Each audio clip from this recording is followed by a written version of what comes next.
Гамәлдәр. 12-нче бүлек. Шул вакыттарда Ирод батша имандаштар берзәмлегендәге кайһы бер кешеләрне эзәрлекләй башланы. Яхьяның агаһы Якубты кылыч менән сабып үлтертте. Был эштең яһүдтәргә охшавын күреп, Петрды ла кулга алды. Ул вакытта сөсе күмәс байрамы көндәре ине. Уны төрмәгә утыртты һәм коткарылу байрамыннан һуң халык алдына сыгарырга уйлап, 4 гаскәридән торган 4 төркемгә уны хакларга әмер бирде. Петр төрмәлә хак астында булган вакытта имандаштар берзәмлегендә уның өчен Аллага бик тырышып дуга кылдылар. Ирод Петрды хөкем алдына сыгарырга теләгән көндең төнендә Петр 2 богау менән богауланган хәлдә 2 гаскәри уртаһында йоклап ята ине. Ә ишек янында каравылчылар хакта торды. Капыл Раббының бер фәрештәһе пәйда булды һәм бүлмә эсе яктырып китте.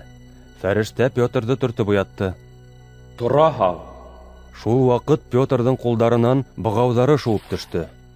Билеңде бауда аягыңа кый. Дине фәрештә. Ул шулай эшләне. Өстеңә кейдә миңә ияр. Дине фәрештә.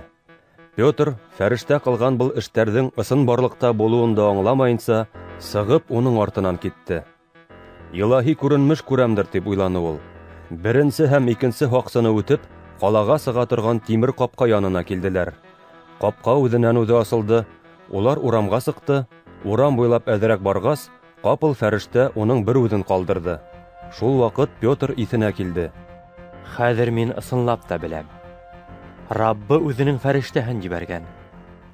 Ул мине Ирод ҡулынан һәм Йәһүд халҡы күрергә теләгән язанан ҡотҡарҙы. Тип уйланы. Бөтәһен дә аңлағас, ул Марк тип тә йөрөтөлгән Яхьяның әсәһе Мәрйәм йортона килде. Унда йыйылған кешеләр дуға ҡыла ине. Петрдың ҡапҡа шаҡыуына Рода исемле хеҙмәтсе ҡыҙ килеп сыҡты. Петрды тауышынан танығас, ул шатлығынан ишекте асырға ла онотоп, йүгереп инеп китте. Йорттағыларға Петрдың ишек төбөндә тороуын хәбәр итте. Һин үҙ аҡылыңдамы? Тинеләр уға. Әммә ҡыҙ үҙ һүҙендә ныҡ торҙо. Ә тегеләр? Ул уның фәрештәһелер. Тине. Петр иһә һаман шаҡыны. Ишекте асҡас, уны күреп хайран ҡалдылар.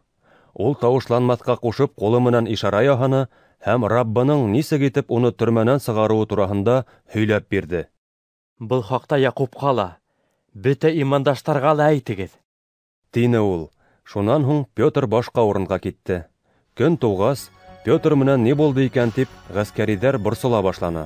Ирод иһә, уны эҙләтеп тә таптыра алмағас, һаҡсылардан һорау алды һәм уларҙы үлтерергә әмер бирҙе. Бынан аҙаҡ Ирод Йәһүдиянән Кесарияға китте һәм шунда ҡалды. Ул Тир һәм Сидон ҡалаларында йәшәүселәргә бик асыулы ине. Тегеләр иһә үҙ-ара һүҙ беркетеп, уның алдына вәкилдәр ебәрҙеләр һәм батша һарайына идара иткән власты үҙ тарафтарына ауҙарып, килешеү төҙөргә өндәнеләр, сөнки уларҙың өлкәһе батша өлкәһенән туйына ине. Билдәләнгән көндө Ирод батша кейемдәре кейеп, хөкөм итеү урынына ултырҙы һәм улар алдында нотоҡ тотто. Ә халыҡ уның һүҙен ҡуплап, «Был тауыш кеше тауышы түгел, был илах тауышы!» тип ҡысҡырҙы. Аллаға тәғәйен дан шөһрәтте бирмәгән өсөн, Раббының бер фәрештәһе ҡапыл Иродҡа килтереп һуҡты. Бер нисә көндән һуң Ирод ҡортлап үлеп ҡалды. Аллаһ үҙе иһә киң таралды һәм уны ҡабул итеүселәрҙең һаны артҡандан артты. Ә Варнава менән Савл Иерусалимда тапшырылған эште башҡарғас, Марк тип тә йөрөтөлгән Яхьяны ла алып, Антиохияға ҡайттылар.